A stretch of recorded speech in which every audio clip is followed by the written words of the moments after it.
ശബരിമലയിൽ നിന്ന് കൊള്ളക്കാരെ അടിച്ചു പുറത്താക്കുമെന്ന് ഹിന്ദു ഐക്യവേദി സംസ്ഥാന വർക്കിംഗ് പ്രസിഡന്റ് വത്സൻ തില്ലങ്കേരി. സനാതനധർമ്മം നശിക്കാൻ ആഗ്രഹിക്കുന്നവർ ക്ഷേത്രഭരണത്തിൽ ഉണ്ടാവരുതെന്ന് മുഖ്യരക്ഷാധികാരി ശശികല ടീച്ചർ.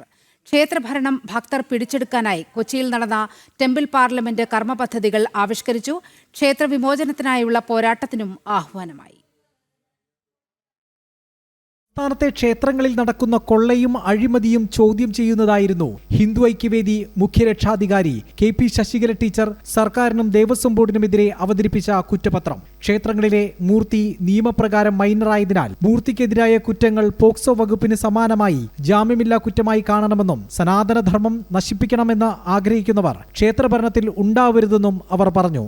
ആർക്കൊക്കെ എതിരെയാണോ കുറ്റപത്രം സമർപ്പിക്കേണ്ടത്, വിചാരണ നടത്തേണ്ടത്, വിധി നടപ്പിലാക്കേണ്ടത്, അത് ഏറെക്കുറെ അയ്യപ്പൻ നടപ്പാക്കിക്കൊണ്ടിരിക്കുന്ന ഒരു സന്തോഷത്തിലാണ്. ഓരോ ക്ഷേത്രത്തിലെയും മൂർത്തി മൈനറാണ് എന്നുള്ളത്. അപ്പോൾ സ്വന്തം കുട്ടിയാണ് നമ്മളെല്ലാം സംരക്ഷിക്കേണ്ടത്. ദേവസ്വം ബോർഡും അങ്ങനെയാണ് എങ്കിൽ ആ കുട്ടിയെ കൊല്ലാൻ നോക്കുന്ന അല്ലെങ്കിൽ ആ കുട്ടിയുടെ സ്വത്തുക്കൾ നശിപ്പിക്കുന്ന ഈ ദേവസ്വം അധികാരികൾക്കും അതിന് നേതൃത്വം കൊടുക്കുന്ന ഗവൺമെന്റിനും ഒക്കെ എതിരെ പോക്സോ നിയമപ്രകാരം തന്നെ കേസെടുക്കാൻ. ജാമ്യമില്ലാതെ കുട്ടിയാണല്ലോ, മൈനറാണ്, 18 വയസ്സിൽ താഴെയാ. സനാതനധർമ്മം നശിപ്പിച്ചേ അടങ്ങൂ എന്ന് സത്യപ്രതിജ്ഞ ചെയ്തവർക്ക് ക്ഷേത്രത്തിൽ ഒരധികാരവും ഉണ്ടാകരുത്. ഇപ്പൊ ശബരിമലയിലെ ഈ കൊള്ളയ്ക്കും അതുപോലെ തന്നെ ഗുരുവായൂരിലൊക്കെ ഇവിടുത്തെ എല്ലാ ദേവസ്വം ബോർഡുകളുടെയും ഇവിടെ കാര്യങ്ങൾ പറഞ്ഞു. ഇതൊക്കെ നടത്തുന്നതിന്റെ ആത്യന്തികമായ ലക്ഷ്യം സനാതനധർമ്മം നശിപ്പിക്കുക എന്നുള്ളതാണ്. മതേതരത്വം പറഞ്ഞ് സർക്കാർ ഹിന്ദു ക്ഷേത്രങ്ങൾ കൊള്ളയടിക്കുന്നുവെന്നും ആരാധനയ്ക്കും ക്ഷേത്രഭരണത്തിനുമുള്ള അവകാശം നിഷേധിക്കുകയാണെന്നും ഹിന്ദു ഐക്യവേദി വർക്കിംഗ് പ്രസിഡന്റ് വത്സൻ തില്ലങ്കേരി കുറ്റപ്പെടുത്തി. അയ്യപ്പൻ ശബരിമലയെ ശുദ്ധീകരിച്ചതുപോലെ ശബരിമലയിൽ നിന്ന് കൊള്ളക്കാരെ അടിച്ചു പുറത്താക്കുമെന്ന് അദ്ദേഹം പറഞ്ഞു.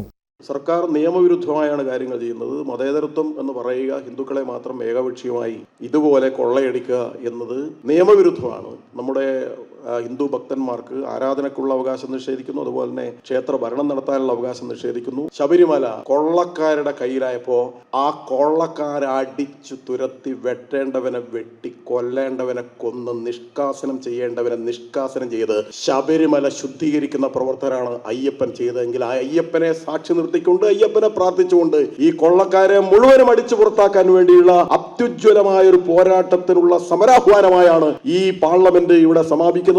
ദേവസ്വം ബോർഡിന്റെ കീഴിലുള്ള ക്ഷേത്രങ്ങൾ ഭക്തർക്ക് തിരികെ നൽകണമെന്നും ക്ഷേത്രഭൂമികൾ ക്ഷേത്രഭൂമികൾ തിരിച്ചുപിടിക്കണമെന്നും സംസ്ഥാന ഉപാധ്യക്ഷൻ ES ബിജു പ്രമേയത്തിലൂടെ ആവശ്യപ്പെട്ടു. സംസ്ഥാന അധ്യക്ഷൻ RV ബാബു കർമ്മ പദ്ധതികൾ പ്രഖ്യാപിച്ചു. നവംബർ 20 മുതൽ ഡിസംബർ 5 വരെ ടെമ്പിൾ പാർലമെന്റ് കുറ്റപത്രത്തിന്റെ പകർപ്പുകൾ ക്ഷേത്രങ്ങൾ കേന്ദ്രീകരിച്ച് പ്രചരിപ്പിക്കും. വത്സൻ തില്ലങ്കേരിയുടെ നേതൃത്വത്തിൽ ഹിന്ദു ഐക്യവേദി സംഘം നവംബർ 18 ശബരിമല സന്ദർശിച്ച് ഒരുക്കങ്ങൾ വിലയിരുത്തും. മാർച്ചിൽ താലൂക്ക് അടിസ്ഥാനത്തിൽ വിചാരണ സദസ്സും ഏപ്രിലിൽ വാഹന പ്രചാരണ ജാഥകളും സംഘടിപ്പിക്കും. ജനം, കൊച്ചി. ഒരു ഇടവേള.